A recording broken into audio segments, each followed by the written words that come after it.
Só iniciar aqui, peraí só um pouquinho. Agora a gente vai para a página 20.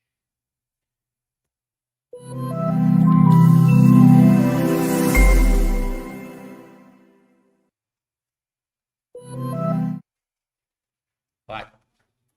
Tá, legal. Bom dia a todos, graças a Deus de novo, dando seguimento ao nosso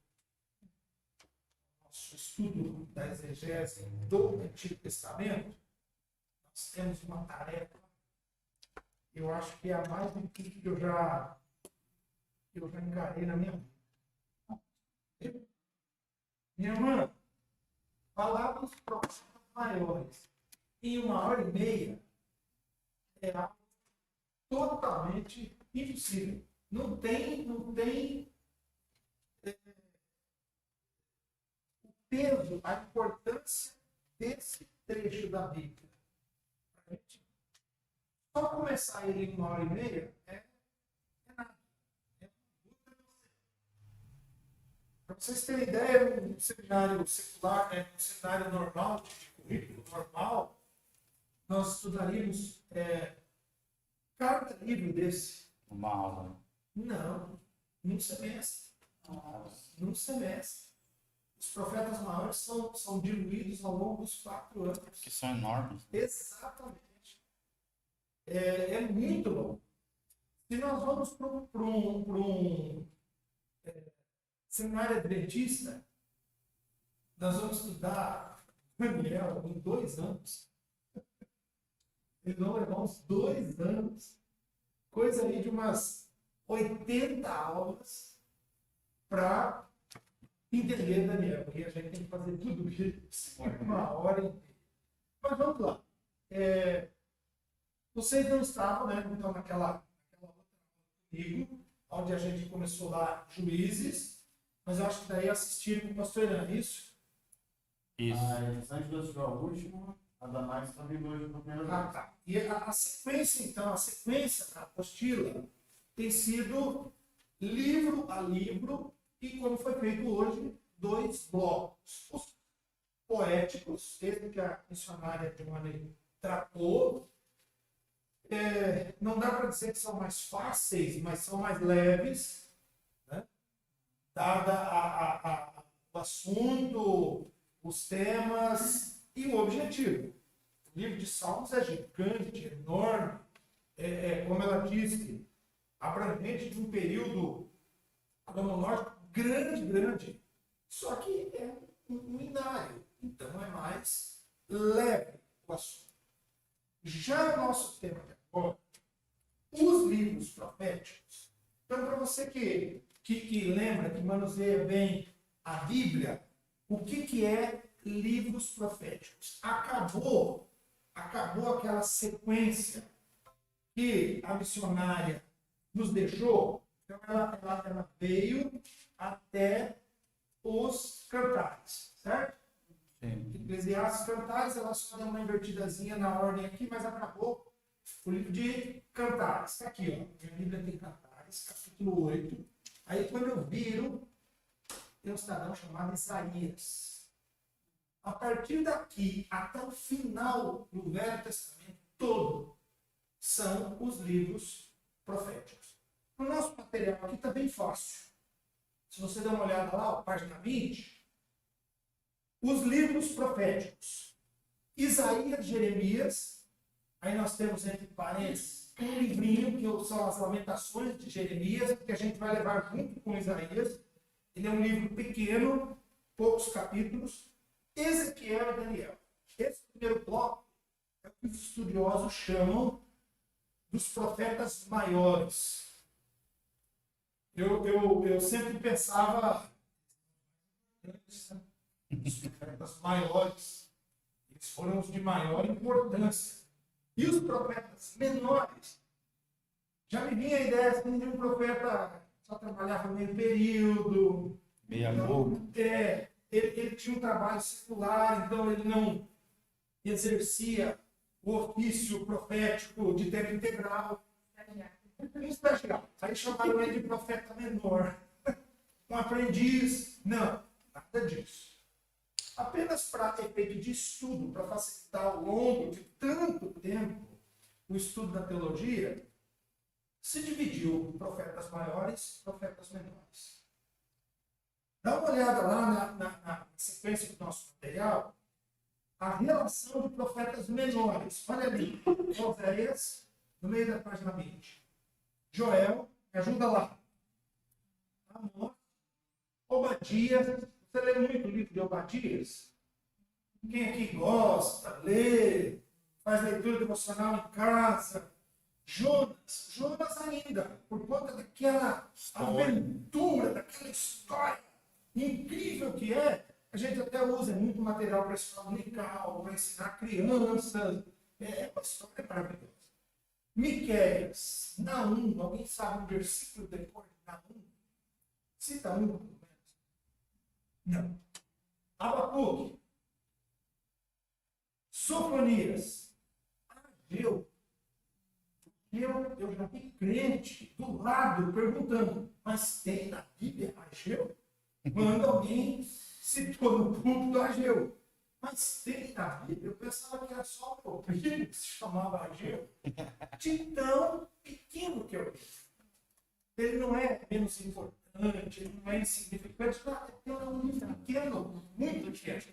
Zacarias e Malaquias. Aí você lembra que Malaquias é o final do Velho Testamento. Então nós estamos falando de um período de Isaías a Malaquias. É um período grande. Eu gosto muito de, em primeiro lugar, da gente situar, da gente gravar, entender a cronologia, o tempo das coisas. É muito importante isso aí. A gente está sempre... O que aconteceu? Quando aconteceu? O que aconteceu? Aonde e quando? Nós entendemos melhor. Para mim fica essa impressão de que eu entendo melhor quando eu entendo o tempo, eu compreendo o espaço de tempo que se desenrolou as coisas. Daquela nossa última aula, um mês atrás, quase um mês, nós estávamos lá no ano 1300 a.C., a gente já caminhou metade, vindo para Cristo. Estamos aí começando hoje o nosso material em 739 a.C. 2021, quem é bom de matemática aí? Soma aqui para nós, quanto dá? 2.760 anos.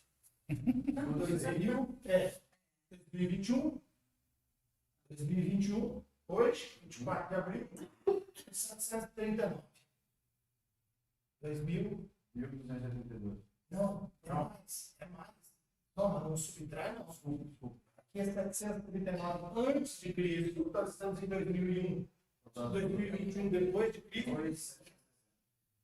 Nós vamos falar de coisas, personagens de 2.760 anos atrás. Eita. É muito tempo. Uma região distante daqui, muito. Um povo cultural, religião não tanto, é o que nos aproxima a religião, mas os hábitos alimentares, as vestes, a cultura, a música, tem nada a ver. Nós, brasileiros, 2021, com os dias do Isaías. Mas mesmo assim, olha a abrangência, o poder da palavra de Deus. Nós vamos ler trechos aqui que são de hoje, 2.700 anos atrás. O texto é totalmente atual. O exercício do profeta. Os irmãos entendiam o que é o profeta nos dias que nós estamos falando aqui? Aqui nós temos, nesse período aqui, uma situação bem complicada no país, na nação Israel. A nação está dividida já faz um bom tempo. Né? Essa nação ela vem dividida desde 931. Ela está dividida há 200 anos. Lembra quando o povo pediu para que Samuel escolhesse o rei? Quem foi o escolhido? O primeiro Ele colocado por Deus, Saul. Aí Samuel vai e escolhe Davi. Davi. Sucessor de Davi é, Salomão. a Johnny falou bastante aqui, Salomão. A partir dali, nós estamos falando aí de 1043 a.C. Em torno de 100 anos depois, o reino se divide em duas nações. O reino de Israel, um país pequenininho, nós nem temos, nós não temos um país daquele tamanho, porque quando a gente pensa em país, sempre, né, Brasil, 20 e tantos estados, com 7.000 quilômetros de costa, de litoral. Não, lá são 12 tribos. Você imagina? Tem porções de terra, aquelas tribos, que deve ter um fazendeiro no Pará que tem o mesmo espaço de terra. Um cara lá no Pará, no Amazonas, no Tocantins, talvez tenha mais terra do que uma das tribos de Israel inteira. Mas, enfim, aquilo lá se constitui uma nação. Todo mundo lembra o propósito de Deus de trazer, através de Abraão, uma nação e tal. O profeta é figura antiga. É figura antiga nesse país, nessa nação. O profeta é figura antiga em várias culturas. Tem várias culturas. Esse interlocutor, esse desvendador de mistérios, para nós fica muito fácil, muito tranquilo entender o ofício, a pessoa do profeta bíblico, mas vamos saber um pouquinho da Bíblia. O que é o profeta? Dá um exemplo de um profeta moderno, hoje, dentro de uma cultura que existe aqui no Brasil. Cultura bem comum, passa desapercebido, mas eu sei que aqui na região vocês têm, como lá em Camorão, só resquícios de tribos indígenas. Né? Nós não temos mais aldeias aqui na nossa região.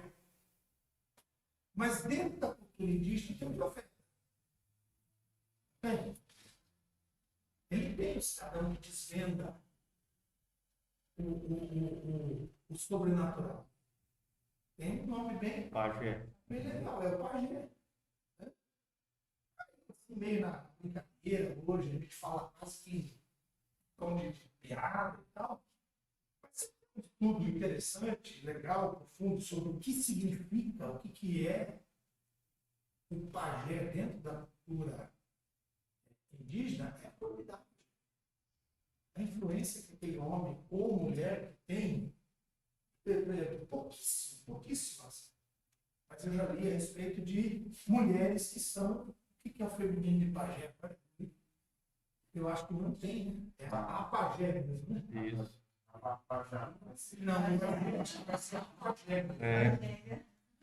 Mas, ó, há pouco tempo mesmo eu li algo sobre uma bem influente de uma aldeia grande da Mato Grosso. E o pajé, ele tem toda esse campo de trabalho sobrenatural.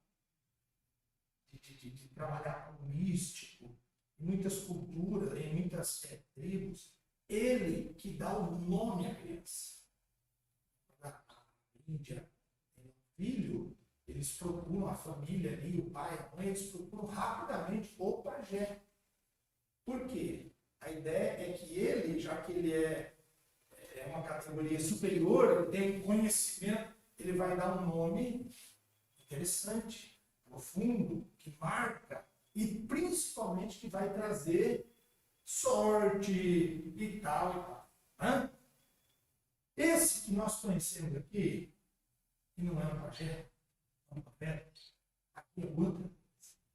Nós temos que esse homem, esse ofício do profeta, ele está conectado com Divino. o divino.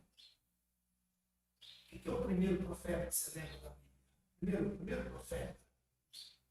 Primeiro que se contactou com Deus, com o divino, conversou com o Senhor. No ofício. Ah, mas foi o primeiro casal no paraíso. Não, lá era diferente. conversa de Adão com Deus era singular. Ele não falava não de uma nação. Ele não tinha que trazer instruções para um grupo de pessoas. Que é aquele que tem. Não lembra muito de Moisés. Moisés é líder, Moisés é um estadista, Moisés é um embaixador, Moisés é máximo. Moisés é por sinal, nós colocamos talvez a nossa admiração pelos feitos, pelo raio de ação dele, a gente acaba fazendo qual é o seu profeta preferido? E aí, Elias, Eliseu. E aí vamos, né? Daniel. A gente vai falar mais dele. Mas a Bíblia diz que o maior profeta do Velho Testamento é Moisés. O judeu ainda é. Exato. Judeu. O judeu, ele tem um peso tão grande, gente, dentro da religião islã. Moisés é profeta dos maiores. Ele está na categoria, no patamar de Jesus. É por a admiração que eles têm por Moisés. Aí qual é o profeta que, virando a página, indo para o Novo Testamento, aí nas palavras de Jesus, ninguém como este. João Batista. Interessante, né? Dá a impressão que João Batista faz tanto perto de Moisés. Moisés para o judeu, logo o judeu fica apenas no Velho Testamento, ele é o maior. Para nós, o maior tem que ser João Batista, porque Jesus que falou, e aqui ninguém vai duvidar de Jesus, né? Pode até ter a sua preferência. Senhor, tudo bem, mas não vai tirar o mérito de João Batista. Por que será que João Batista? Jesus disse aqui: nunca nasceu uma mulher, ninguém tão grande, valioso, precioso. Por quê? O que João Batista fez de diferente? É aí que está o segredo, né? Eu creio que é a missão, A de missão. preparar o caminho para o Messias. Falando de Jesus, né? Então, ele talvez não fez um décimo do que Moisés fez, em obras, em conteúdo. Mas e daí, João Batista? Falei de Jesus. Pronto. Preparou o caminho, anunciou o arrependimento daquele que vem. É muito interessante. O ofício profético de João é curto. Ele é dos profetas que trabalharam pouco. Ele foi promovido bem rápido. Ele perdeu, dá para a gente dizer que ele perdeu a cabeça bem rápido, mas o que ele fez é formidável. E aí, a gente vem para esse grupo aqui, que são os profetas maiores, e aí a gente fala que são maiores pelo conteúdo, a quantidade, o volume. Olha só, meus irmãos. Isaías é um livro gigante na Bíblia. É enorme. Isaías, se você começa a ler, não acaba mais. São capítulos grandes. São capítulos difíceis de compreender. Sempre pensei, eu acho que é legal pensar. Ele tem a mesma quantidade de capítulos que a Bíblia tem de livros. 1.292 versículos. Só que Isaías tem na sua quantidade de palavras distintas, umas das outras, o maior volume da Bíblia. Salmos, com 150 capítulos, vai se igualar a Isaías em quantidade, com volume de palavras. Tão rico é esse trechão da Bíblia aqui. É muito rico. Ele fala de muito. Jeremias não deixa de ser grande também. 52 capítulos, quase 1.400 versículos, menores que os de Isaías. Ezequiel, grande também, 48 capítulos, mais de 1.000 versículos. E aqui nós vamos ter o Daniel, que foge um pouquinho a esse trio aqui, no seu volume. Ele só tem, olha lá, um quarto quase um quinto da quantidade de capítulos. Perto desses, que passam de 1000 com folga, Daniel é pequeno, tá? Não é pequeno, é grande. Se nós vamos para aquele segundo bloco, aí sim, esses são volumes pequenos. Então é por isso que Daniel está aqui, né? Nesse kit de profetas maiores, nesse conjunto aqui chamado profetas maiores. Daniel, em compensação desses 12 capítulos, ele é de uma profundidade, ele abrange tempo, espaço, local, pessoas, nesses 12 capítulos, como nenhum outro. Vamos ver um pouquinho o material? Ajudem aí, ó. O profeta ensinava, exortava e ele exercia, ele tinha. Aqui o material nos coloca uma palavrinha, evidência. O que é evidência, gente? O que é essa evidência? Não, de algo. Olhar para uma coisa que ninguém está enxergando. E isso se manifesta das mais distintas formas. Falando de Daniel, como é que era a evidência de Daniel? Ele sonhava. Simplesmente, ele está dando ia dormir, 10h30, 15 para as 11. Como é que se prepara para dormir, para sonhar sonhos que Deus lhe dá, que vão ser tão profundos, que vão ficar escritos para sempre. Imagina. Como é que era a evidência de Moisés? Voltando. Moisés não sonhava. Moisés conversava. Negócio formidável. Subir no monte, o que você está fazendo, Moisés?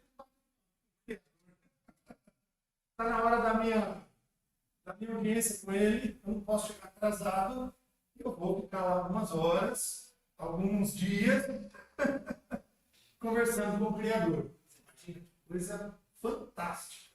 Né? E o profeta tinha esse ofício. Recebido, Senhor, é muito comum. Recebido, Senhor. O que você recebeu? Fala, escreve, anuncia, grita, canta o que você recebe do Senhor. E isso era, ele ensinava, ele exortava. Eu gosto do exercício profético do Elias, quando ele fica naquela correria, né? Eu tento ler ali e imaginar, de novo, o tempo e o espaço físico. Para onde ele foi agora? Para que lado ele correu? Em que rua ele tomou para fugir? Lembra do Elias? Que ele tinha que anunciar, mas aí ele era ameaçado. E aí ele corria. Então você imagina que exercício, que função terrível essa. Você tem que ir próximo ao palácio. Talvez ele não conseguia falar pessoalmente com aquele casalmente lá, o Acabe e Jezabel, mas ele, achando um interlocutor, um porta-voz, Deus mandou dizer. E eu imagino que quando o porta-voz virava as costas, o Elias já corria. Tinha que estar com o Uber na esquina, correndo. Eu paro para pensar, Senhor, que maluquice é essa? Do exercício profético? Você tentou com Elias? Que furada foi essa? Né? Muito corajoso, e assim era uma dinâmica, entende? Uma logística muito estranha. Que o profeta tem que ser recebido no palácio com toda a honra. Você vê o almoço, vou preparar um cardápio especial, tem um aposento para você aqui especial. Não. O Elias não podia entrar no palácio. Senão ele morria. Às vezes ele tinha que gritar meio de longe. avisa lá e eu tô indo embora. É muito magnífico, gente. É coisa de Deus, como nós falamos, é Deus com ele, ao mesmo tempo que ele tem muita coragem. Ele é o cara mais medroso do momento. No mesmo tempo em que ele recebe todo o poder de Deus, ele se acha o mais miserável, ele quer morrer. Muito esse exercício do que ensina, que exorta, que tem sonhos, é muito interessante. É magnífico olhar na Bíblia o personagem e como ele atuava. Às vezes hoje, a gente quer muito conforto, né? Segurança, tranquilidade. O Senhor me chamou para a obra, para ser profeta, para ensinar, para exortar, para revelar, para compreender e dar compreensão aos outros. E a gente quer muito fácil. Imagina se nós pegássemos o modelo do exercício profético que dos profetas. Nós tínhamos que abrir mão de quanta coisa. Quanta coisa hoje o povo de Deus tem que renunciar assim, ó. O que são minhas prioridades? Estou abrindo mão. Para daí colocar o Senhor. Quer dizer, você não vê esses homens aqui questionando a família. Cadê a família desses homens? Profetas. Vamos aqui. Onde está a família desses homens? Alguém lembra? Não parece. Não parece. É totalmente segundo plano. Esses caras aqui tinham mãe, pai, irmãos. Alguns se casaram, tiveram filhos e tal, né? Vai pegar Daniel, não. Daniel, estudiosos aí, falam entre 15 e 18 anos, a idade de Daniel foi para o exílio. Foi trabalhar fora, ganhou uma bolsa de estudo. Como é que é aquele que o Rotary tem? O intercâmbio. Isso, Daniel foi fazer um intercâmbio num país mais desenvolvido, de primeiro mundo da época. E ele não sai de lá. Vai morrer com seus 90 anos e não se tem história de família. O exercício profético para esses homens era único. Em primeiro lugar, primeiríssimo lugar. Profeta do século XXI. Fica só um adendo aqui para a gente pensar, né? O que tem acontecido e tal. Né? Esse pergaminho foi forçado. Esse foi forçado. Esse aqui ele não comprou passagem, marcou. Não precisou fazer curso de validar o inglês, né? Ver se a conversação dele estava num nível bom. Esse aqui. Mas foi interessante. Quando a gente estuda lá, o povo de Israel foi para o cativeiro por um motivo. Tinha um propósito. Né? O propósito foi alcançado. E é legal ver este personagem. A gente vai estudar, vamos falar mais aqui, vamos correr aqui, porque senão o tempo nos atropela. Aqui no finalzinho, ó, dá uma olhada lá. No finalzinho da página 20, nesse exercício do profeta, fica a exigência de conversão para mudar o sistema social, a fim de que o julgamento de Deus não recaia sobre o mundo. Tem que impactar, tem que quebrar os conceitos aí da sociedade errados, para que Deus não cobre dessas pessoas. Anúncio de esperança para encorajar e estimular o povo que tinha perdido sua terra e corria o perigo de perder a própria identidade. Lembrando então que esses 4 aqui, eles falam num período, né, esses 200 anos que é a atuação desses 4 profetas, o período do exílio está aqui. Tá? Com exceção, não, nenhum, todos eles encararam um ou outro exílio. E isso foi muito impactante. A nação de Israel sendo retirada do seu país, da sua terra natal, tendo que caminhar o da Babilônia, São quase 1.000 quilômetros. Você imagina, gente? O que dá 1.000 quilômetros daqui fora do país? Não sei, aqui de Moarama, onde que nós podemos ir para Buenos Aires? Vai ser Buenos Aires. Imagine nós caminharmos forçadamente daqui para Buenos Aires, um outro país, uma outra cultura, alimentação diferente, música diferente, roupa diferente, cores diferentes, durante tantos anos. Pode ficar lá a vida toda, no caso do Daniel. E isso, o exercício profético se tornava, então, mais difícil. Né?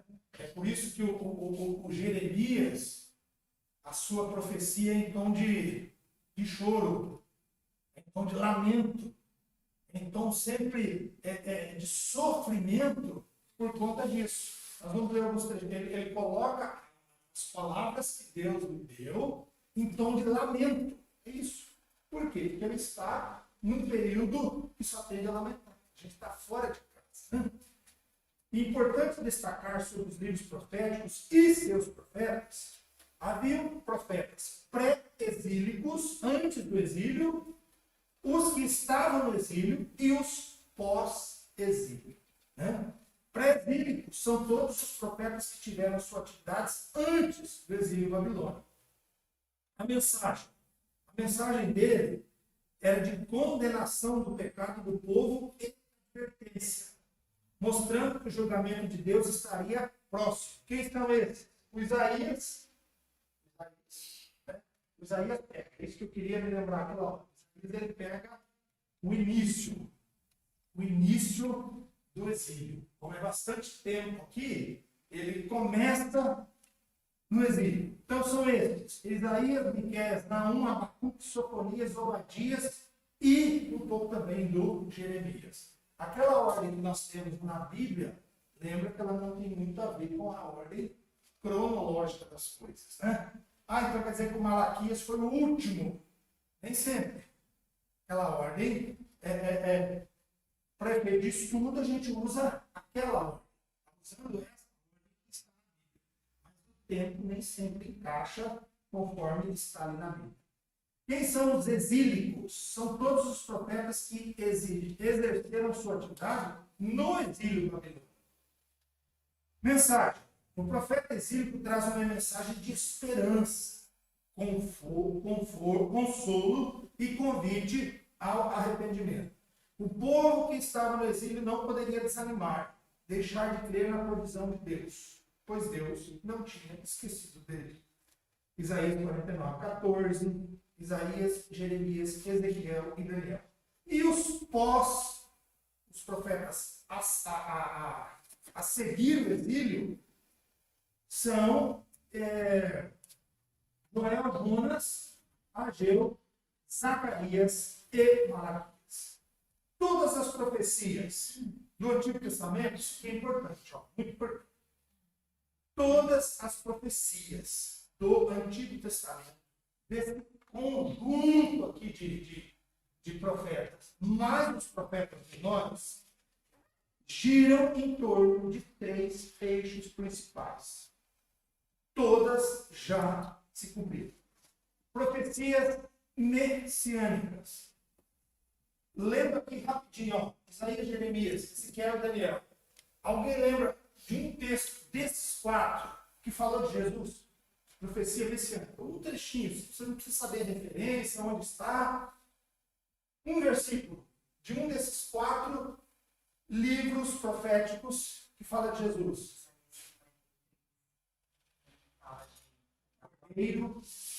Deus, pelo pecado do mundo, foi imolado, foi entregue pelos nossos pecados, Pelas suas pisaduras fomos sarados. Ele foi moído por causa das nossas iniquidades. Isso, a gente canta isso. Nós cantamos, é música de louvor. E louvor dos mais sérios. Às vezes a gente canta meio fora da sintonia, mas não da música, mas do significado, do máximo que é o significado, a interpretação disso. Isaías, olha só quando que Isaías viveu, gente. Isaías fala do Messias. Ele vai ser o Cordeiro de Deus, que tira o pecado do mundo. Profecias do cativeiro, eles vinham anunciando, vinham falando, se não se consertar, nós vamos ao cativeiro. Virá uma grande nação. Fácil ter esse atentado aqui. Não ouviram, deu o que deu. E as profecias de retorno. Nós vamos voltar para casa. Né? Porque era muito fácil para aquele pessoal que estava naquela condição ter desistido. Né? Então não vai dar certo. A gente nunca mais volta. O material nunca mais voltou. Mas uma nação toda não voltar, isso é muito complicado. Né? E foram 3 reinos, né? 70 anos. Foi. E isso, eles não caíram na mão de um só. Tem mais essa. No meio do exílio, você é substituído o seu dono. Você imagina? Um império substitui ao outro que continua nos ferindo, nos mantendo como cativo, como escravo. Isso é muito forte. Né? Já falamos aqui da divisão, vamos aqui no ponto 17. Isaías. O que você sabe do profeta Isaías? Quem foi Isaías? Deixa eu ler rapidinho para vocês. Isaías é o filho de Amós. Profetizou em Jerusalém e seus arredores. Ou seja, é um cidadão que não foi muito longe. Ele não precisou andar muito. Seu raio de atuação era uns quilômetros. Esse aqui gastou pouco sola de sapato, camelo. Né? Esse aqui ficou por ali. Ele foi profeta de Judá durante o reinado. E um detalhe de 4 reis. E ele pega o finalzinho do rei, esse rei aqui, o rei Uzias, também chamado Azarias, em 2 Reis. Esse rei ele teve um reinado longo. Só que Isaías entra na história apenas no final do seu reinado. Mas, quando a gente lê os detalhes, tanto nos seus livros, como lá em 1 e 2 Reis, 1 e 2 Crônicas, nós vemos como era tensa. Eu já falei um pouquinho aqui do Elias, talvez é o maior exemplo, mas tem vários outros. Como era tensa a relação do profeta com o rei. Porque são 2 poderes constituídos. O rei é o rei. Pronto. É o rei. É ele que nos cobra impostos, é ele que nos dá proteção, é ele que escolhe os seus comandantes, os seus generais, jovens, treinar eles no arco, na flecha, nas lanças, para que a gente tenha proteção militar. Protejam as nossas lavouras, as nossas cidades, o nosso ouro e a nossa prata. Então, o rei é de fundamental. Um bom rei. Um rei forte. Um rei que sabe fazer alianças. Que sabe escolher pessoas. Nós temos uma gama de exemplos aqui de bons reis e de péssimos reis. A maioria são desagradáveis. Né? Alguém lembra um bom rei de Israel? Um bom rei. O próprio Uzias. Mas um outro. Que disse assim: e ele andou nos caminhos do Senhor, fez o que era reto perante o Senhor. Ezequias. Josias. Eu gosto de Josias, que ele é aquele que vai no templo do livro. Né? Com 12 anos. Ele quer restaurar. Tem uma coisa faltando. Ele tinha essa ligação. Mas aquela relação de reis é mais comum nós lermos: e fez o que era mal perante o Senhor. Reinou por 27 anos e fez o que era mal. Tem uma sequência lá que ainda vai dizendo assim: como nenhum outro. Ele foi o pior. Mas aí você continua lendo, o outro vai dizer a mesma coisa. Como nenhum outro antes dele. Quer dizer, o cara conseguiu ser pior ainda. Olha que coisa terrível. Eles conseguiam se superar na maldade. Mas aí, minha irmã, olha a dificuldade que é o exercício do profeta dentro desse contexto. Porque ele não podia omitir as palavras de Deus. Então ele tinha que ensinar, exortar, e ao pé da letra, tudo que Deus lhe falou, ele tinha que passar para o rei, em primeiro lugar, que é o manda-chuva ali, o que coordena a nação. Deixa eu chamar a atenção do rei. Porque o rei vai chamar o povo e nós vamos andar numa linha reta perante o Senhor. Não dava certo. Então, é interessante ver esses vários profetas sempre debaixo de um clima de muita tensão. Muita tensão. Muito cuidado. Muito medo por conta da autoridade civil, vamos chamar assim, né? Autoridade constituída politicamente, e ele como autoridade espiritual, né? Divina. E aí é muito interessante pensar que esses homens, de novo eu vou repetindo aquilo, eles não tinham nada de espetacular na sua aparência. O rei vinha com seus cavalos, cavaleiros, assim que fala, né? Sim. Com a sua comitiva, todo mundo bem trajado. Como é que andava um profeta? Sim. Vestido de roupa comum, às vezes abaixo do comum. Crédito, isso nos chama muita atenção nos dias de hoje. Como é que eu vou dar crédito para um homem, está ouvindo só o que ele fala, se a sua aparência é do comum para baixo? Hoje sempre olhamos o visual, como é que ele vem? Como é que ele vem? Em qual carro ele veio? Isso aí.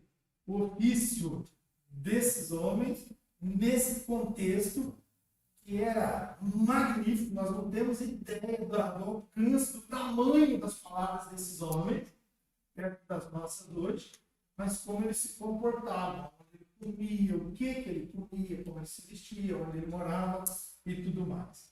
Isso é importante analisar, né?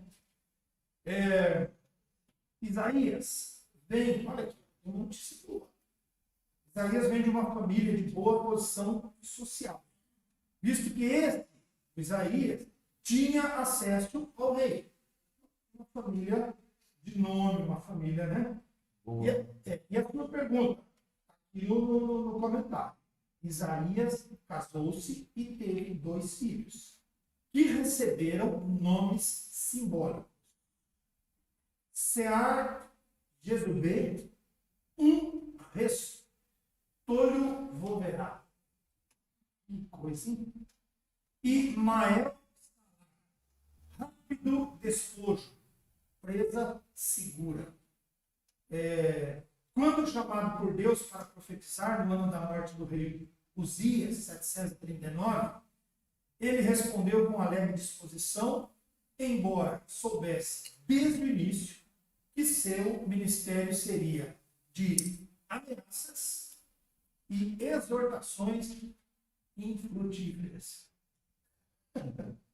Quem que vai ser chamado de ministério tão longo, sabendo já desde o início, não vai adiantar falar. E nós íamos nos propor esse cargo. Desanimador. É desanimador. É como entrar numa 87 anos de ministério. Exato. É uma carreira. É uma carreira. Um de nós começar uma carreira e alguém falar assim, ó, você vai trabalhar até se aposentar sem salário. Como é que é? Você não vai ter ganho. Para que eu vou ser profeta? E olha de quem nós estamos falando. É o profeta Isaías. Está aqui, ó. A quantidade, a variedade, a profundidade das suas palavras, né? Vamos ler mais um pouquinho? Alguém podia me ajudar aqui no material? Só não esquece. Lá no final, ó. Quem quer ler, por favor? Você pode ler, meu irmão? 17. Então, vira. Aí. Volta o gogô. O início do ministério profético de Isaías situa-se em 754 a.C., coincidindo com duas datas históricas precisas: a morte do rei Uzias de Judá e a fundação de Roma. Isaías, filho de Amós, não Amós do profeta Abacuque, nasceu por volta de 365 a.C. e viveu na corte dos reis de Judá. Há indicações de que talvez fosse primo de Uzias. Escriba e relator dos anais históricos da casa davídica, tinha preeminência e liberdade suficiente para transitar próximo ao poder político e tomar conhecimento em primeira mão das políticas e estratégias do Estado monarca judeu. Retrato, culto e politicamente privilegiado. Esse tem vantagens, né? Esse aí é um cara, o currículo dele é bom. Pode ter feito parte da casa sacerdotal de Jerusalém. Em 740 a.C., ano da morte do rei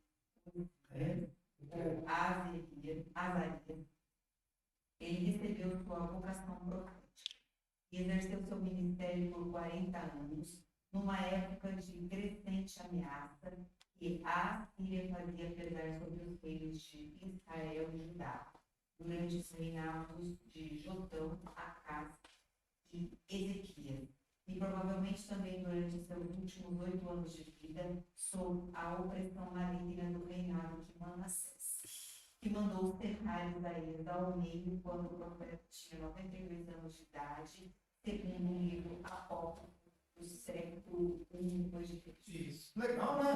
Nossa. Para terminar o serviço, ele cai debaixo da mão de um rei tirano que manda serrar ele ao meio. E foi um dos piores.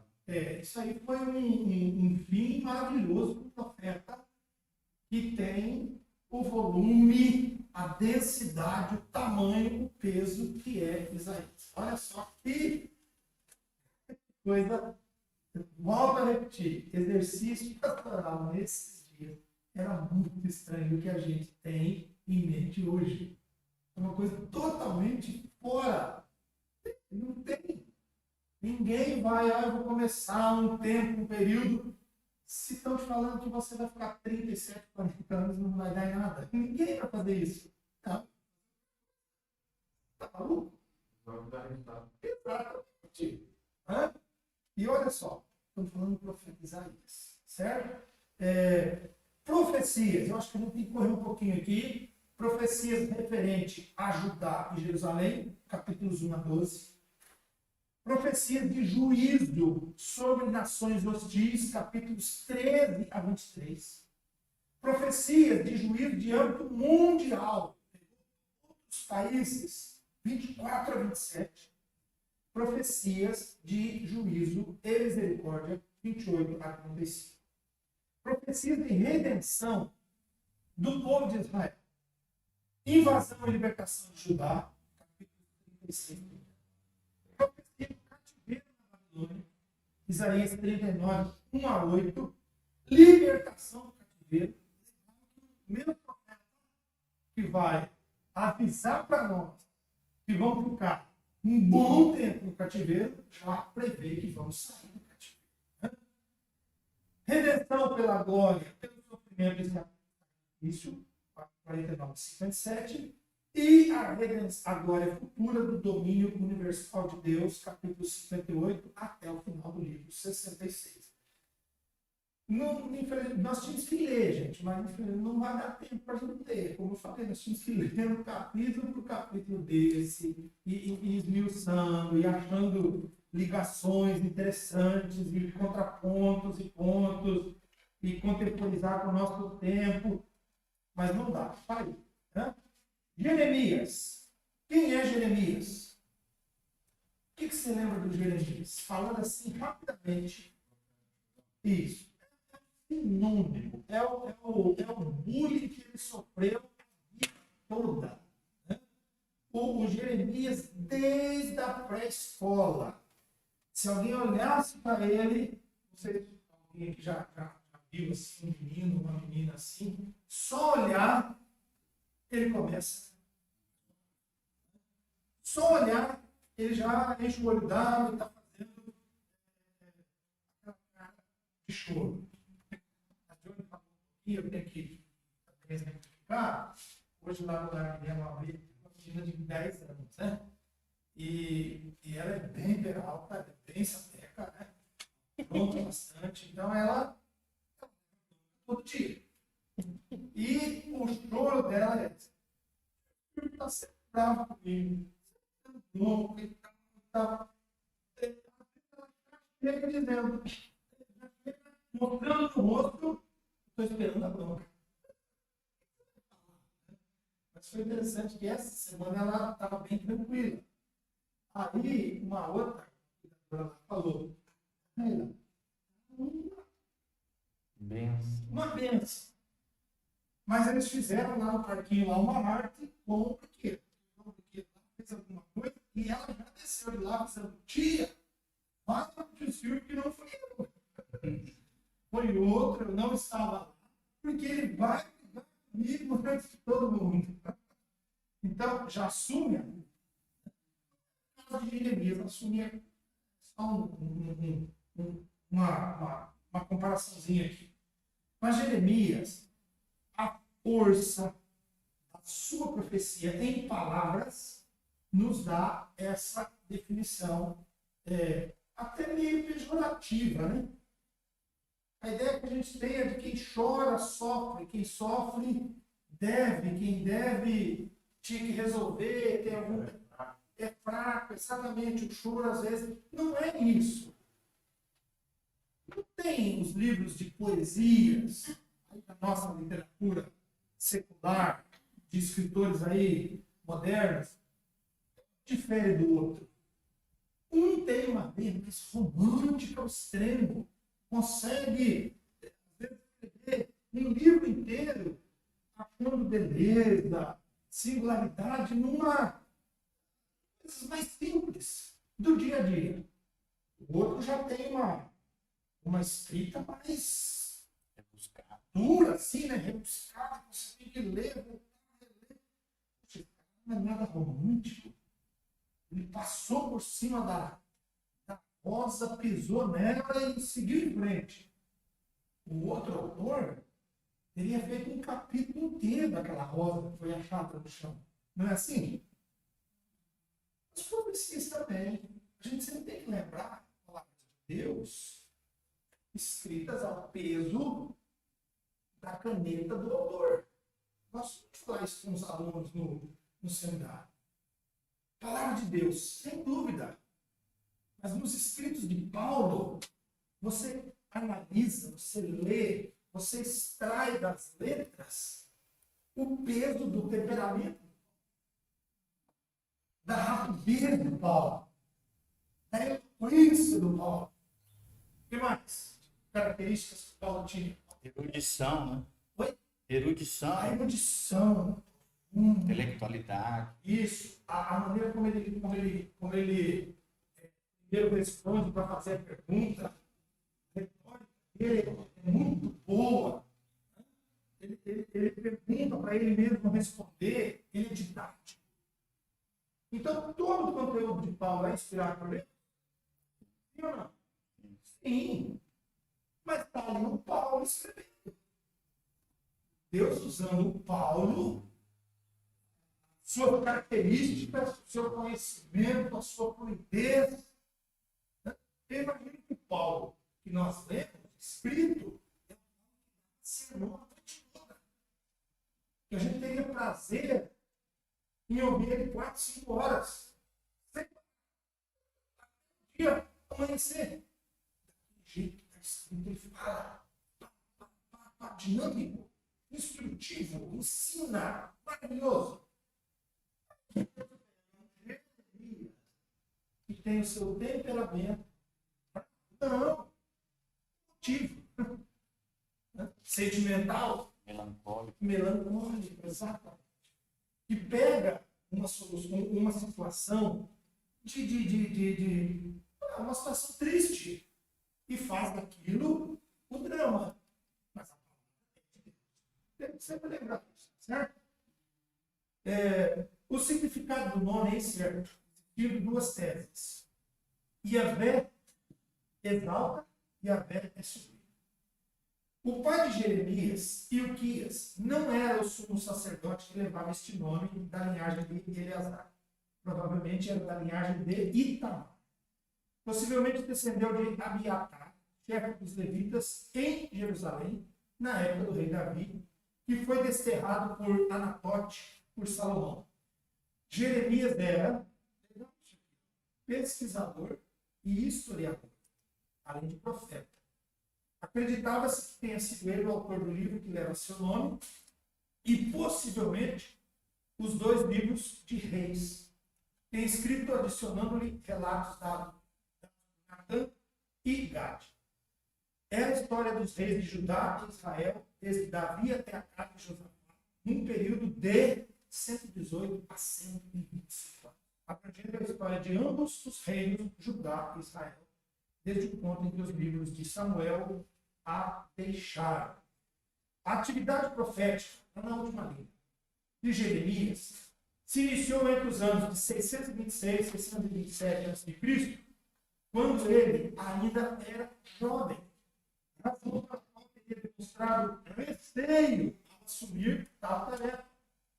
E prosseguiu até 586, podendo ser dividido em 4 períodos. De novo, ali aquela sequência para a gente analisar melhor do que está no livro de Jeremias.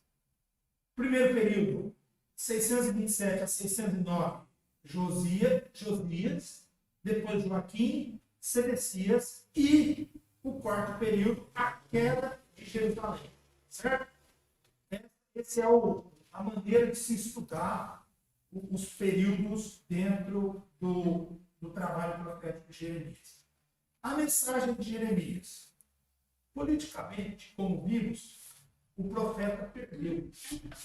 Mas espiritualmente, obteve relevante vitória. Com Amós e Oséias, confiava em como, apesar da idolatria e a infidelidade a Yahvé, acarretaram necessariamente o castigo.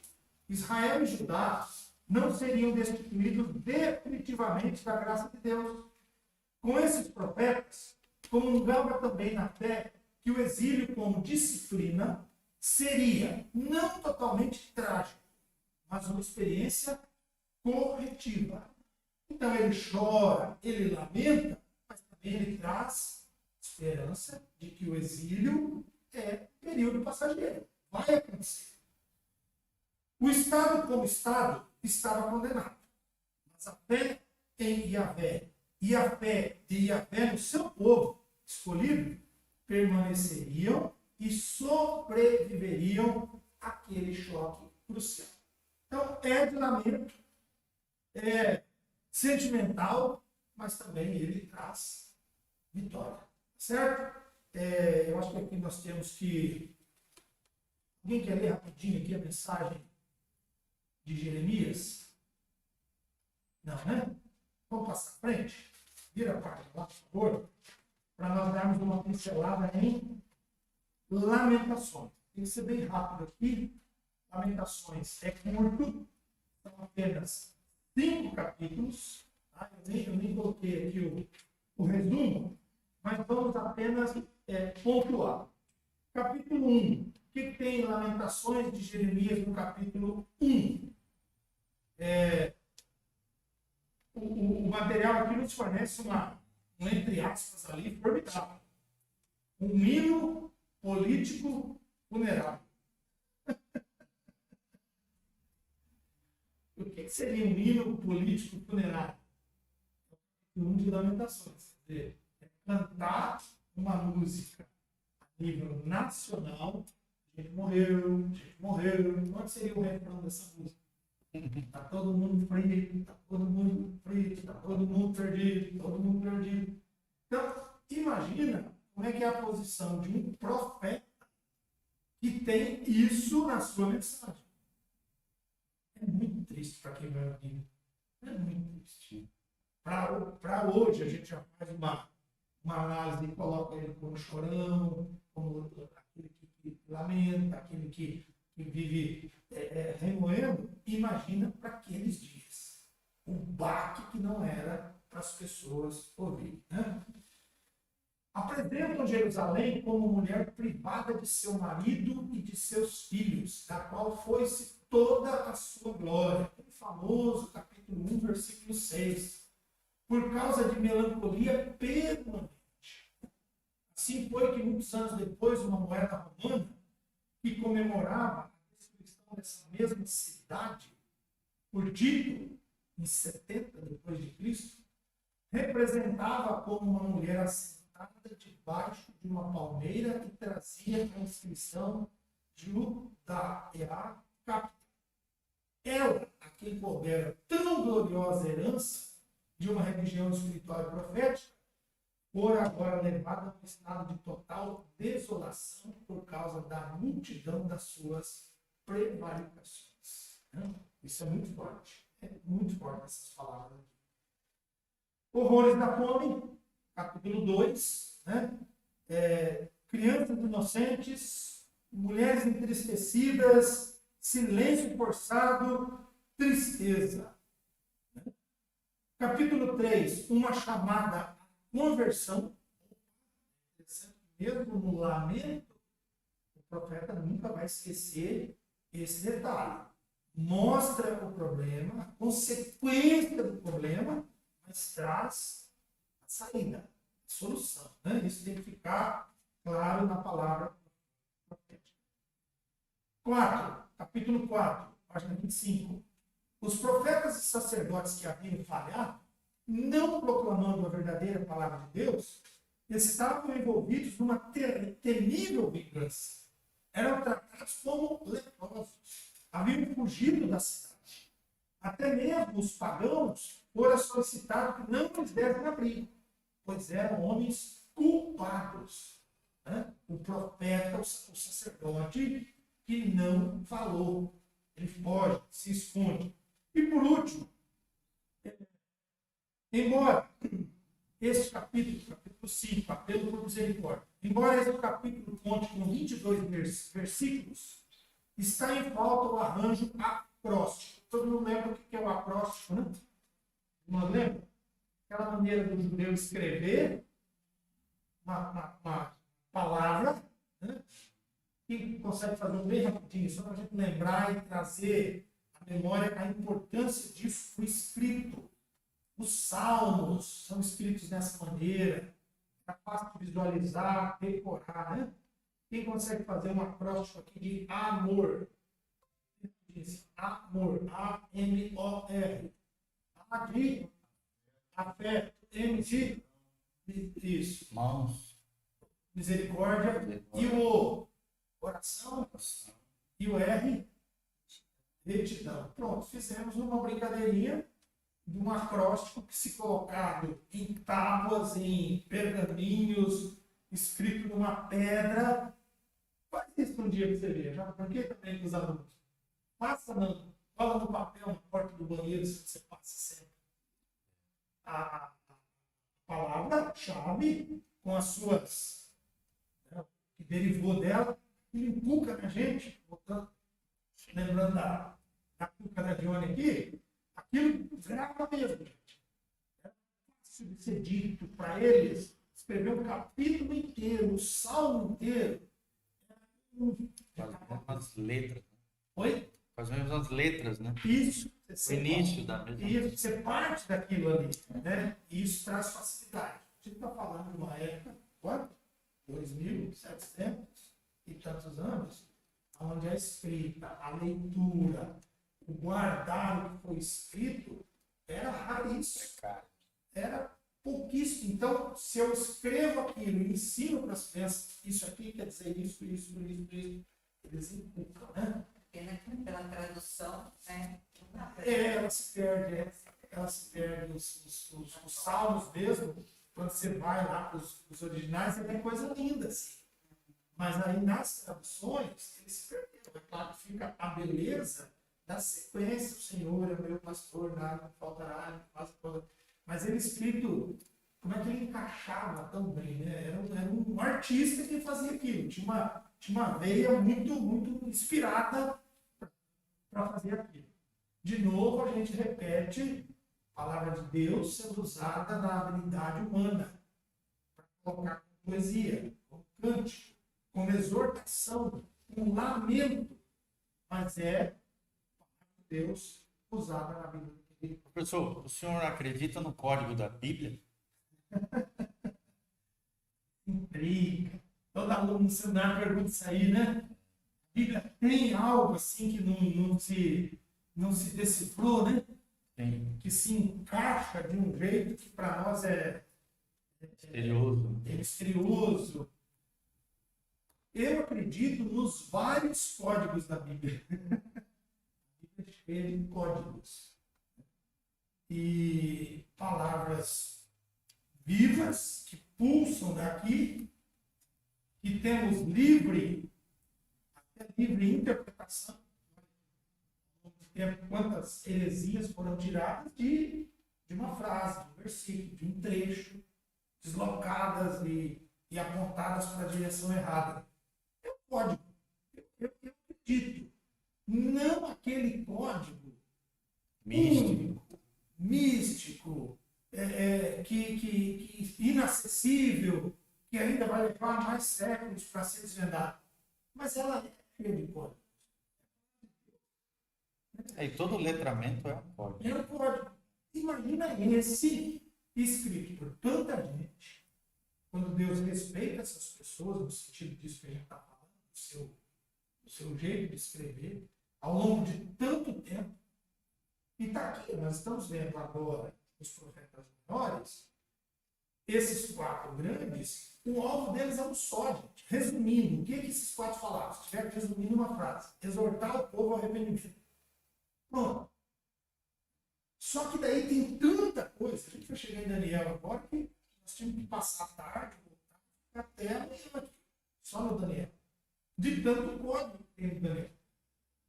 Daniel é denso nisso, acho que é carregado disso. De ilustrações, de referências em código. E agora? O que a gente faz? Viva, ela não é um livro qualquer, ela é o livro, é a palavra de Deus, que ela é viva, ela sai daqui e alimenta. E alimenta a alma. Não alimenta só o intelecto, a emoção, o sentimento. Alimenta a alma. E desvenda mistérios. Ela é viva para isso, para desvendar mistérios. Não sei quantos de vocês já tiveram a experiência de poder ler um trecho e você já tinha lido aquele trecho antes, você vai ler aquele trecho depois, mas naquele momento, de acordo com a sua necessidade, no momento que você estava passando, algo que estava, às vezes, incomodando ou em dúvida no seu coração, aquela palavra foi certeira. Já aconteceu isso comigo? Certeira, falou precisamente. Mas peraí, eu já li isso aqui. O pastor já pregou sobre isso aqui, diversos pastores. E como é que eu nunca achei essa resposta que eu encontrei hoje? É viva. O código se encaixou. A resposta para a minha inquietação, para o meu momento, isso é magnífico, é maravilhoso. Não tem nada para se comparar com isso. Finalizamos. Lamentações, minha página. O Ezequiel. Quem era Ezequiel, gente? Ezequiel. Também é um livro grande. Não é dos maiores. Ezequiel também, meu irmão, era casado. Né? Tinha esposa. Ele é mencionado no capítulo 24, dos versículos 15 a 27. E a família estava entre os 10.000 que foram para o cativeiro. Então, Ezequiel também é aquele que vai no grupo, vai no bolo junto com Daniel.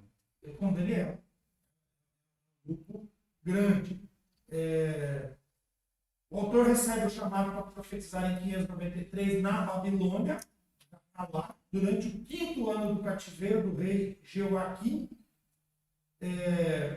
Com frequência, há um detalhe aqui. Ezequiel dá suas profecias. Ele faz referência. Quando a gente fala data, isso ele não colocou como a gente coloca, né? 24 de abril de 2021, não é isso? Como é que é o datar? Principalmente no Velho Testamento. Como é que é? Isso. No 5º ano E do do reinado. mês, né? E do No mês judaico. mês judaico, no mês de Nissan, do 8º ano do reinado. E aí nós encaixamos a cronologia. Lá em Reis, é bem fácil você acompanhar. Vai fazendo um calendário aí de meses judaicos e anos de reinado a partir do tal ano. Dá para encaixar o calendário judaico fácil. A maioria desses aqui, ele está solto no tempo. Ele não tem essa preocupação de colocar e de datar, de referendar com algo grande que aconteceu naqueles dias. Né? Interessante de ver é o nascimento de Jesus. Né? Quem que datou para nós? Qual os evangelhos que colocam data do nascimento de Cristo? Lucas. Lembra lá? Lucas capítulo 2. Nos dias, aí vem o nome do imperador. Aí o governador da Judéia. Aí um ato grandioso que foi feito. O censo. Pronto, ele deu a referência de tempo. Quem era o governador? É como a gente fala hoje, né? Imagina escrever algo para a posteridade e a única referência é o presidente da República era o Jair Bolsonaro e o governador, o Ratinho Júnior. Daqui 1.500 anos, em 2021 anos, ele vai achar o período que casou essas informações. Né? Ainda pode colocar o nome do prefeito, do presidente da Câmara de Vereadores, então você fica totalmente preciso no seu tempo. Né? Quem quer ler agora das duas irmãzinhas lá? Duas características da personalidade de Ezequiel. Ezequiel, por favor. Isso, duas características. Isso. Bem alto. Duas características da personalidade de Ezequiel já têm sido mencionadas, a saber, a vivacidade de sua imaginação e seus poderes sem paralelo de telepatia. Isso. Se o Jeremias, o que ficou mais forte foi a melancolia, o choro, esse agora é digno de elogio. Olha as características dele aí da personalidade. Vivacidade da imaginação e os poderes sem paralelos de telepatia. Vai lá. Clarividência e prognóstico. E a palavra prognóstico, quando você lembra, quando você ouve, do que você lembra? Prognóstico é de jogo, não é de jogo? Se você ouvir aquele pessoal do horóscopo, o prognóstico do jogo, eles dão os números da sorte. O prognóstico está ligado a esse ocultismo, misticismo, mas é mau uso da palavra. Né? Aqui, no termo bíblico, prognóstico é prever o que vai acontecer, é saber o resultado do jogo de amanhã. Consciência avassalador sobre a transcendência de Deus que pode produzir passagens de literatura que, de muitos modos, parecem estranhas para a mente moderna, mas que são unicamente recompensadoras para um investigador. Isso, ou seja, a grosso modo você lê e o que ele quer dizer com isso? Ele tira elementos, ele faz comparações que não tem sentido algum. Mas aqui diz, para o investigador, vai ser rico. Por exemplo, olha só. Por exemplo, quantos são os que têm ficado tão perplexos pelo relato de Ezequiel sobre sua visão inaugural? No capítulo 1, a ponto de não continuarem a leitura desse livro, no entanto, uma vez compreendido esse capítulo, fica percebido que ele é altamente significativo e dotado de grande valor espiritual.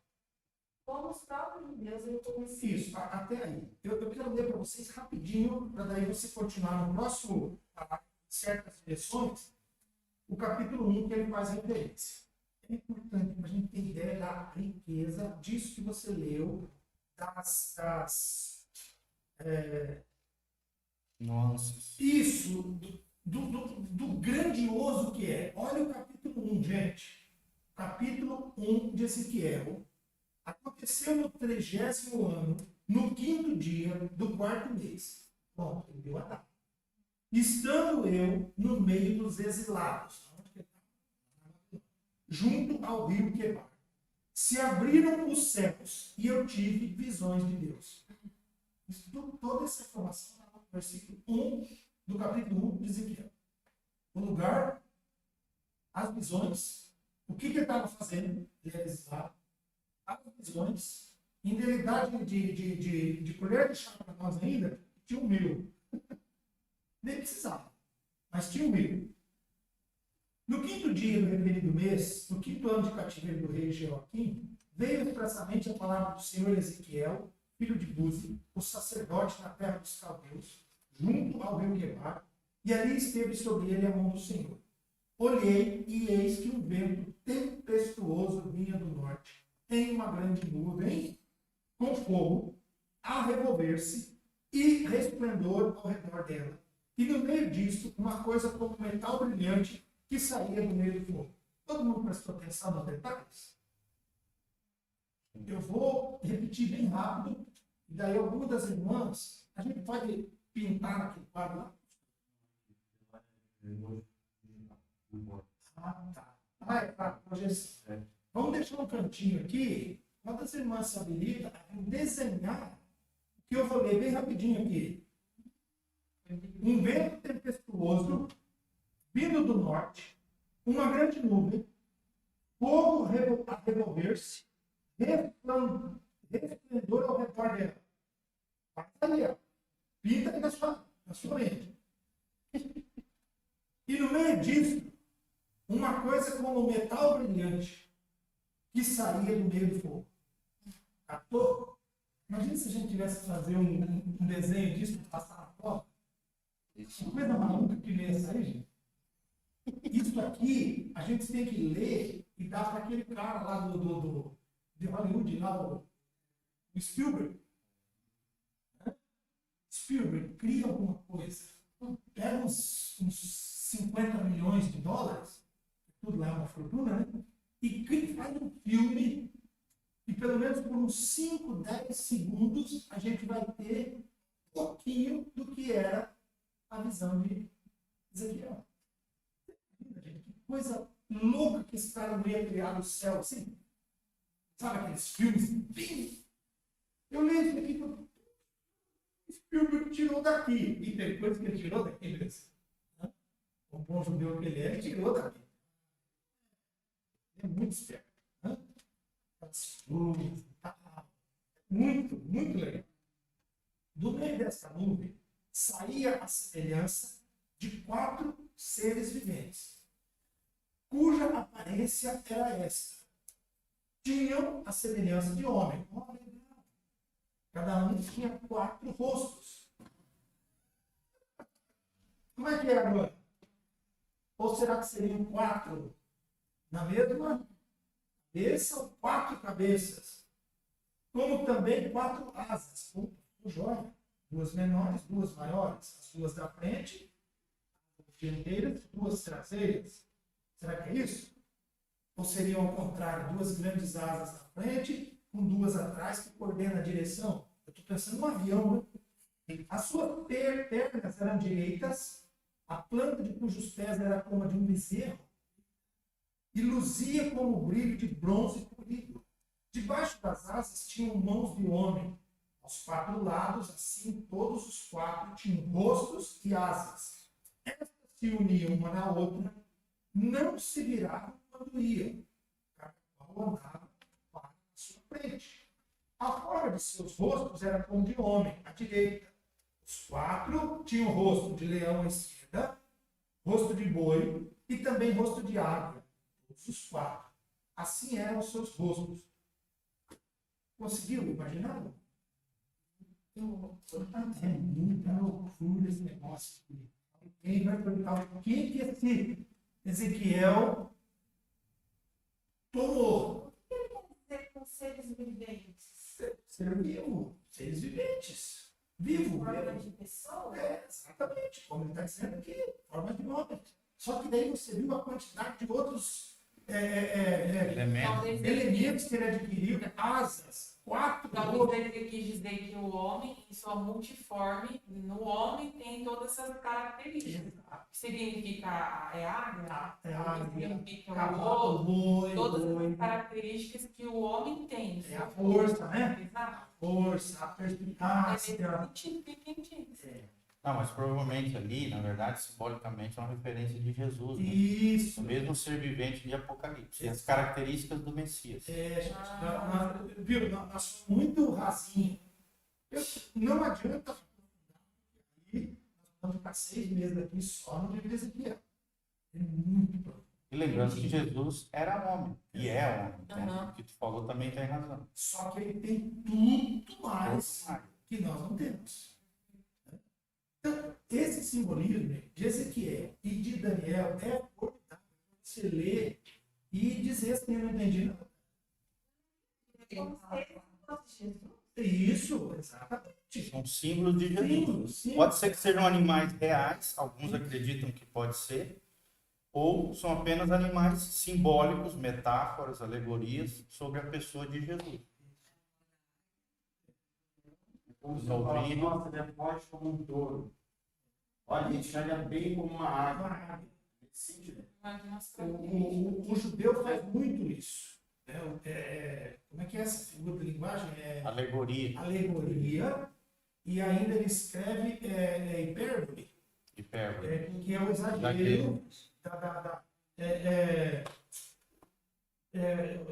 as minhas lágrimas escorriam como um rio. Ninguém chora para formar um rio.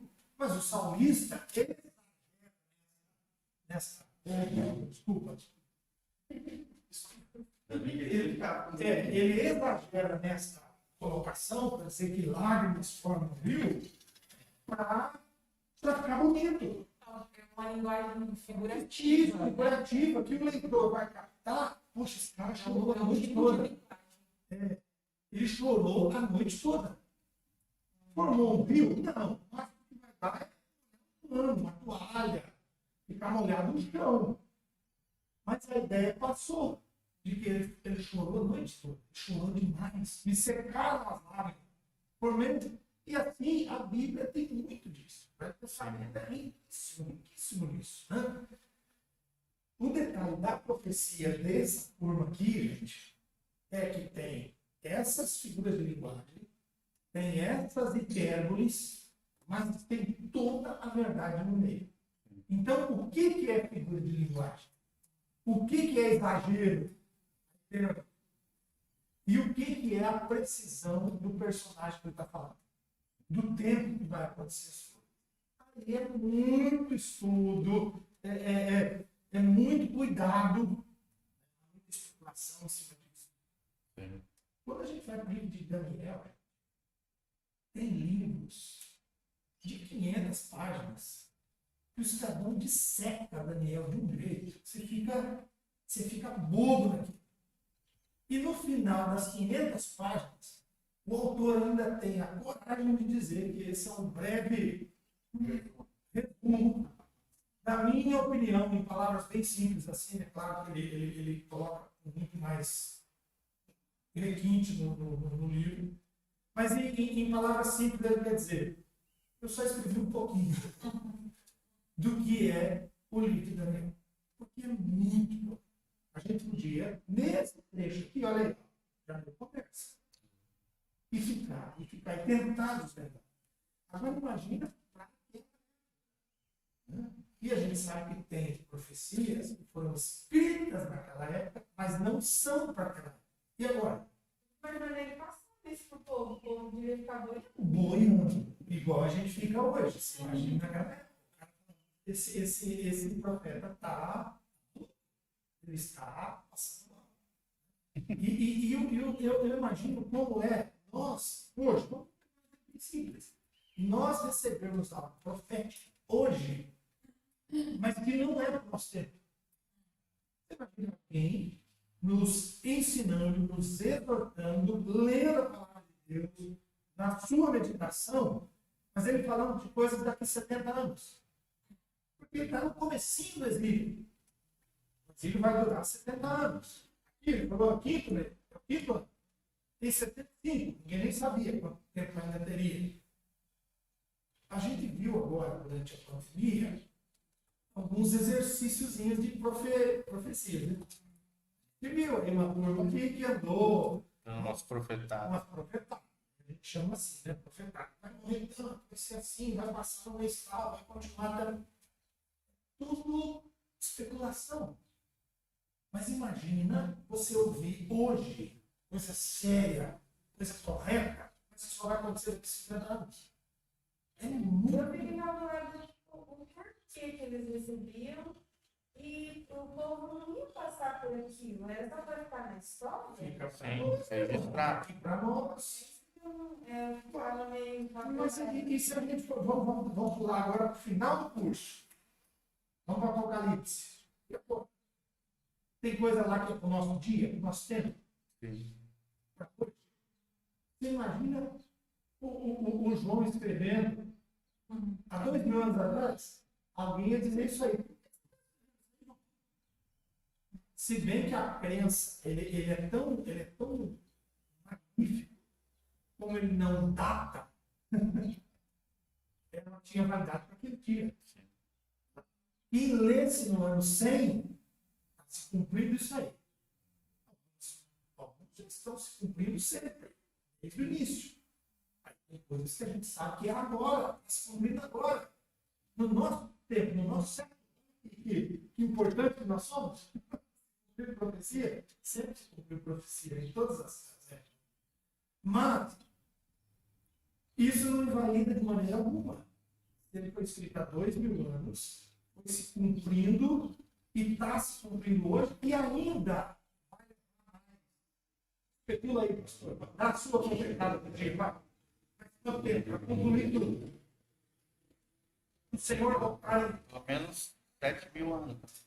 Desde o começo, desde Gênesis 3,15, é milhares de anos. Então, mas quanto tempo mais nós temos daqui para frente? Agora é a sua vez de profetizar. Eu acho que não vai passar de 50 anos. No máximo. Ainda estou achando que vai ser daqui uns dias. Não, eu acho que é menos. Mas assim, chutando alto, 50 anos. Minha esposa tem uma preocupação, ela disse que agora. No máximo, 90 anos. O fim está muito. Eu creio que Não tem mais o que acontecer. Pode ser mês que vem. pode. Vai. O palco está armado. Vocês acham?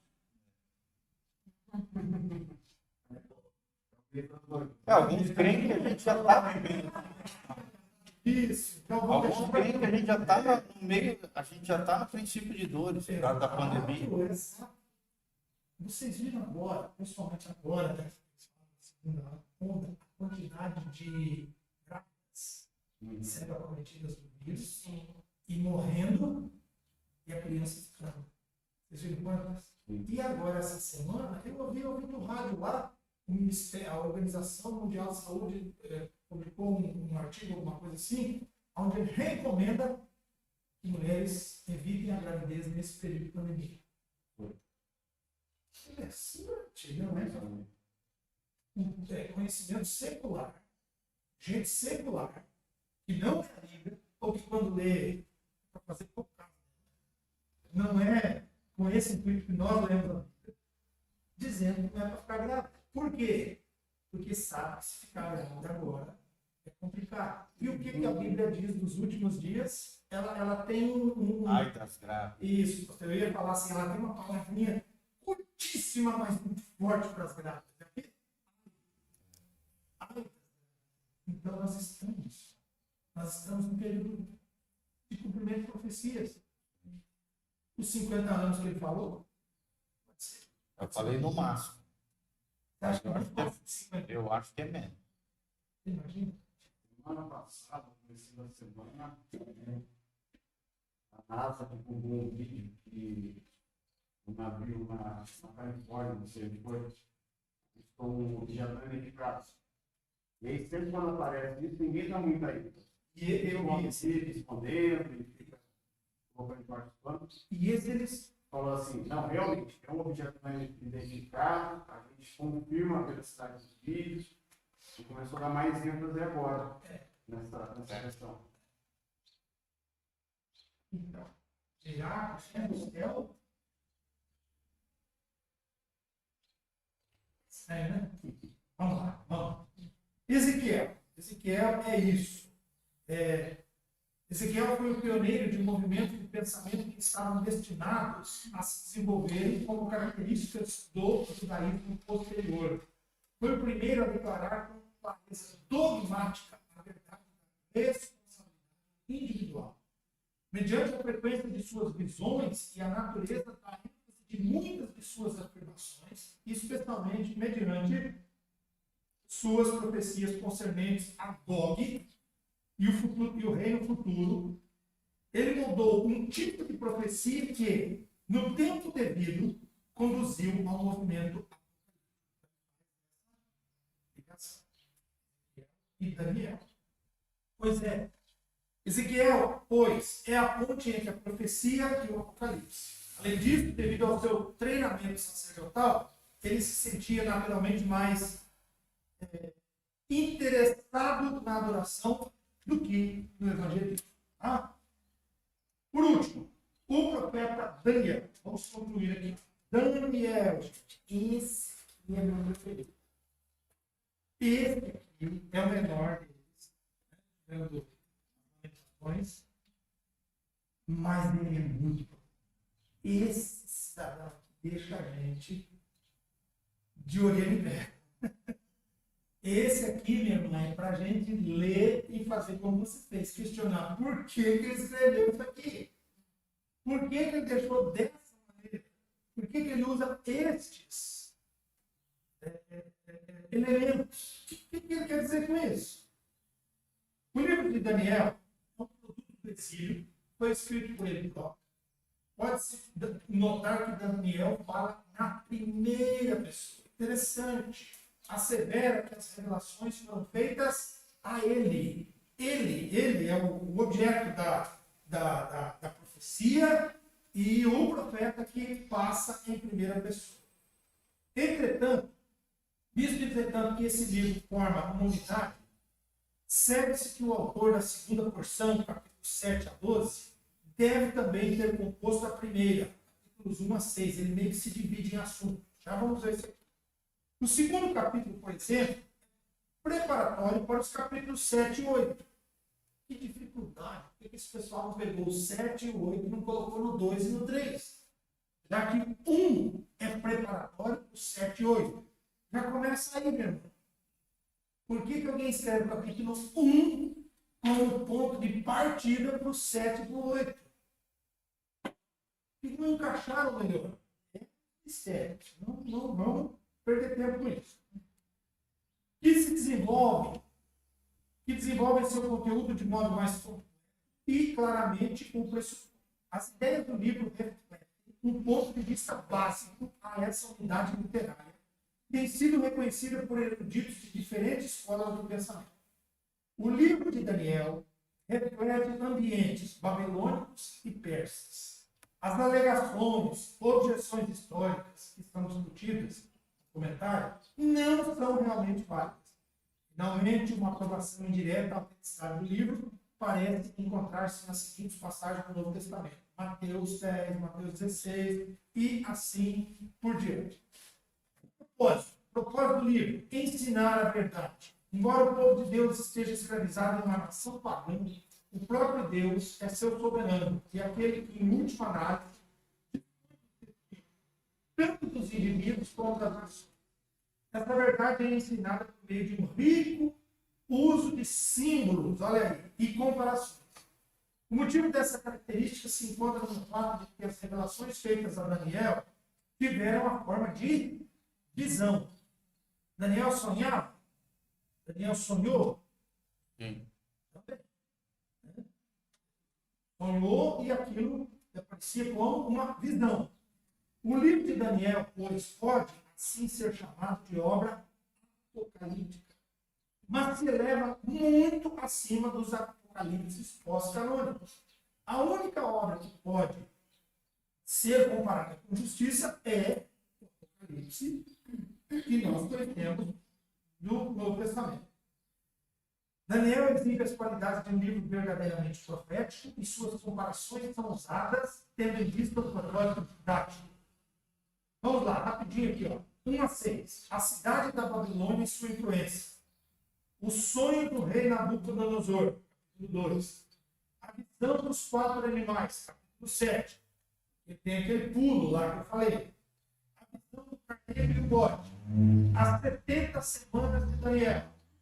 O fim do tempo, capítulo 12. Essas 70 semanas, só para. Quem lembra alguma coisa desse capítulo 9 de Daniel? Fala, pastor, ajuda a gente aí. 70 semanas proféticas são os anos relacionados ao trato de Deus com Israel, né? 69, até a vinda do Messias, a entrada triunfal em Jerusalém. Depois se abre um parênteses profético, que é a era da graça, né? Entre a semana 69 e a 70. E a 70ª semana é o símbolo da tribulação, onde Deus volta a tratar novamente com Israel. Isso. Parece tão simples quando você lê aqui, e pega assim, ele deu um resumo em 30 segundos. Tem tanta coisa aqui, né, gente? Ixi. Mas tem tanta coisa. Só nesse trechinho, ó. Vou ler e aí nós vamos concluir. Daniel, capítulo 9, versículos 20, iria até o 27, mas eu vou terminar antes. Falava eu ainda, eu quem? Daniel, primeira pessoa, ele, e orava, e confessava o meu pecado, e o pecado do meu povo de Israel. Ofício profético também é isso, pedir perdão pelo pecado coletivo. Eles faziam isso, né? Eles clamavam a Deus por misericórdia, por perdão, eles intercediam, eles insistiam que se contradisse porque não quis cumprir a ordem de Deus, mas depois ele quer que Deus cumpra a primeira opção. Ele faz uma confusão, né? Você lembra?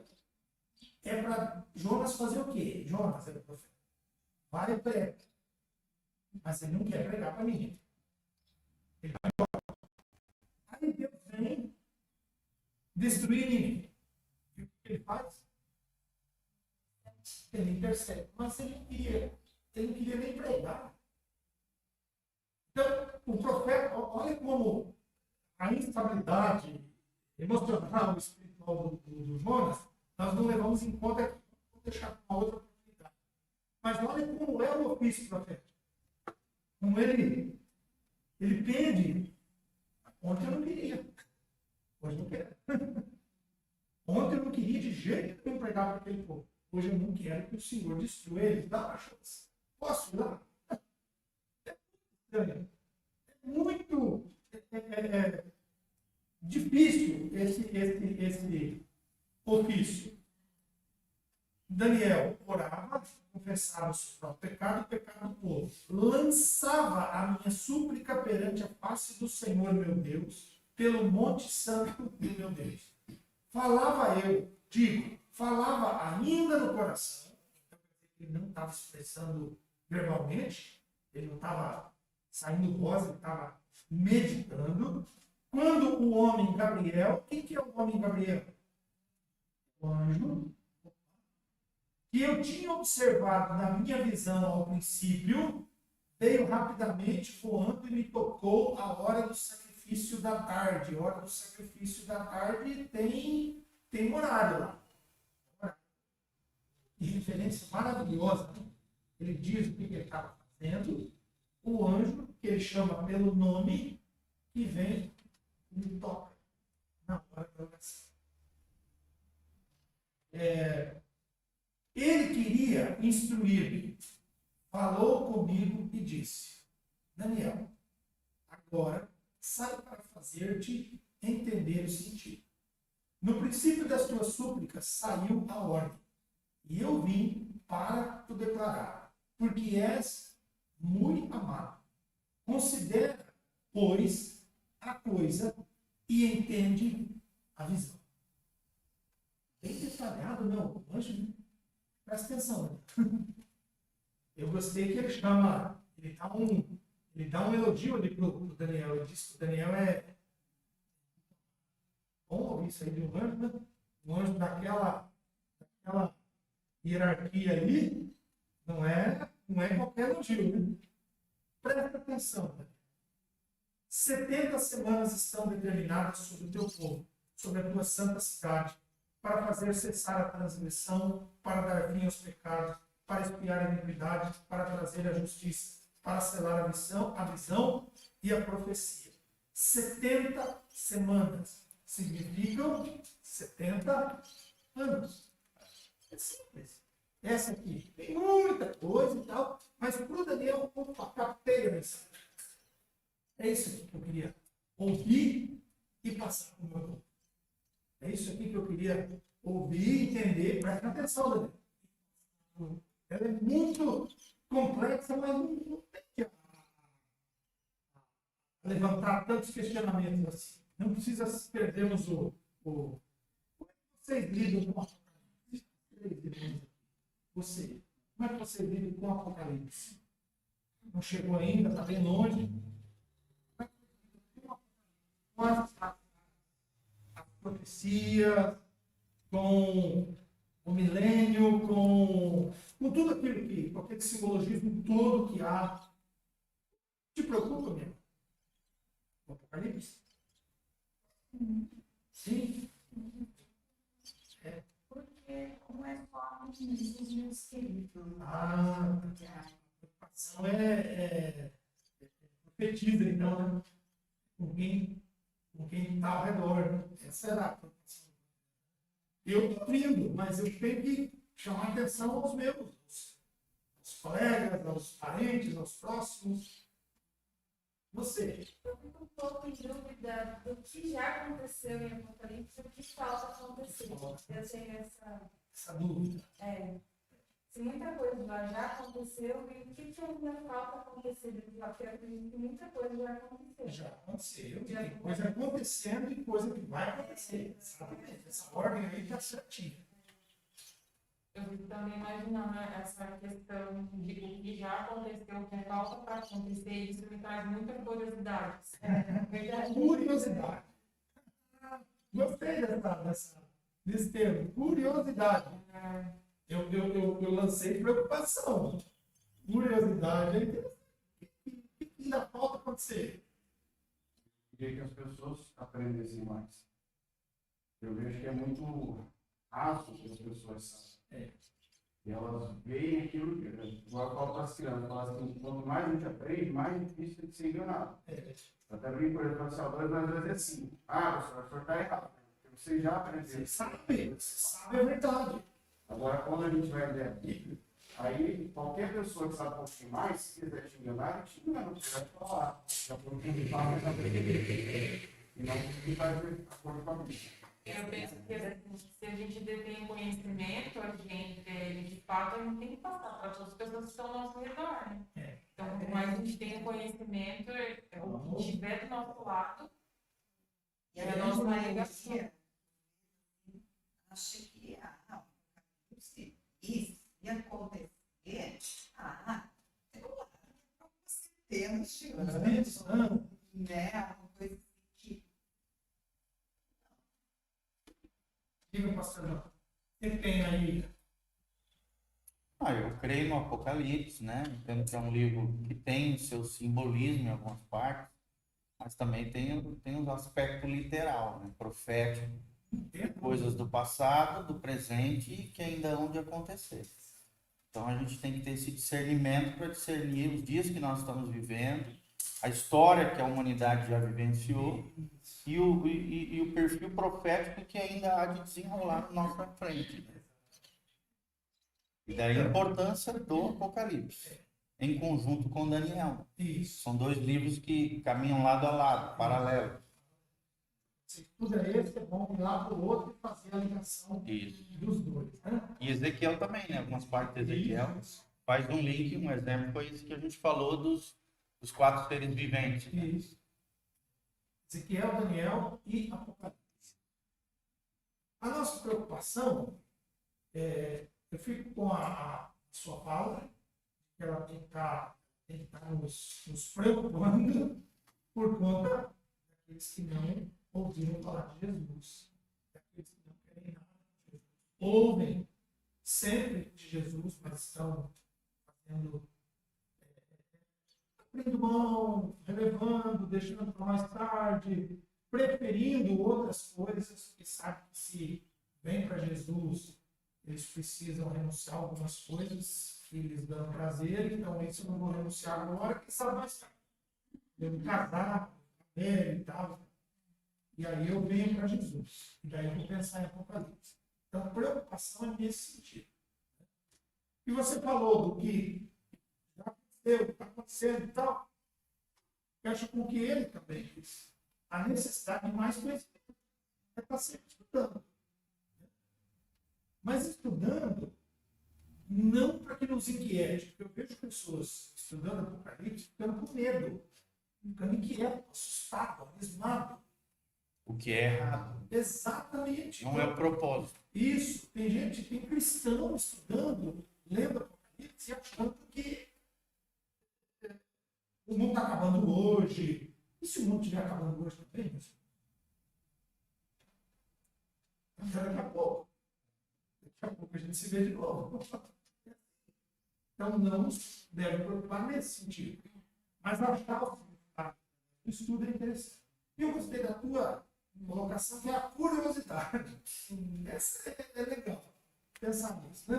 E estar sempre curioso. O que significa isso? Há muitos bons livros, há ótimos comentários. Na internet hoje é muito fácil. Né? Tem obras de mestrado, de pós-graduação, de faculdades cristãs, seja dos Estados Unidos, que foi traduzido para o português e que dá para traduzir hoje facilmente, onde pessoas fizeram um material vasto, rico de interpretações. Livros, tem muitos livros. Cuidado com aqueles livros que são denominacionais. Te leva, de uma maneira. Tem algumas denominações que têm uma maneira fechada de pensar. Fechamos com isso. Entre vários. Dogmático. Isso. Ele é dogmático, ele te ensina daquele jeito e vai te levar.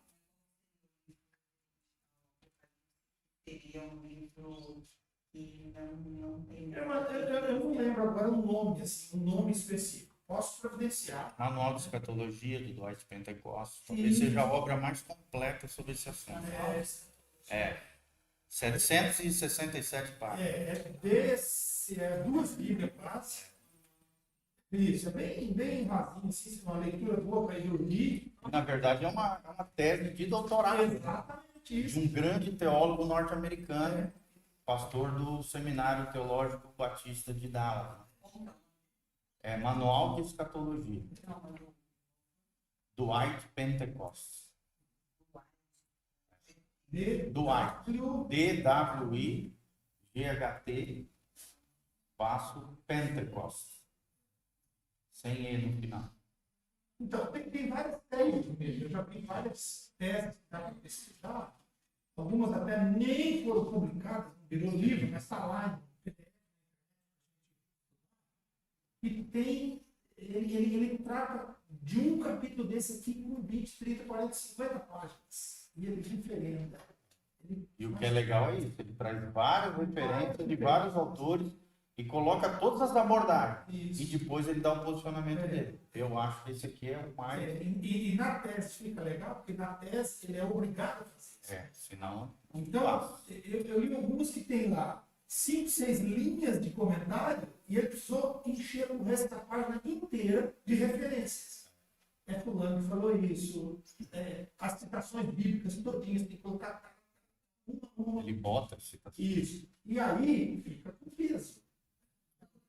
Isso é interessante também, que eu andei vendo que ele é gigante, a história do povo hebreu no... Claro, José.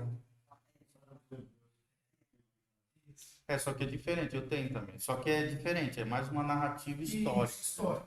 Dentro da cultura judaica. É bem diferente disso que a gente está falando. Mas é interessante você conhecer a Sem história.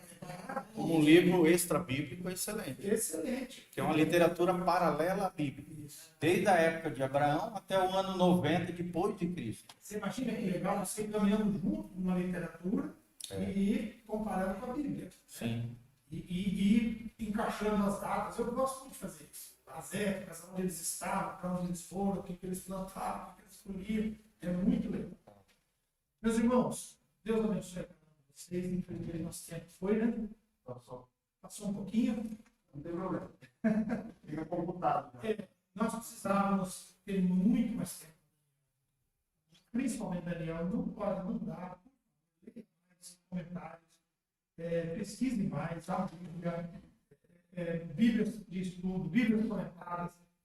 Eles têm um resumo, é um extrato. É um concentrado. Mas já nos dá uma ideia boa do que é o livro de Daniel, para que ele é. Nos tira alguns medos, algumas preocupações, nos satisfaz alguma curiosidade. E a gente fica nesse esquema aí de o que já aconteceu, o que está acontecendo, o que tem que acontecer. Certo?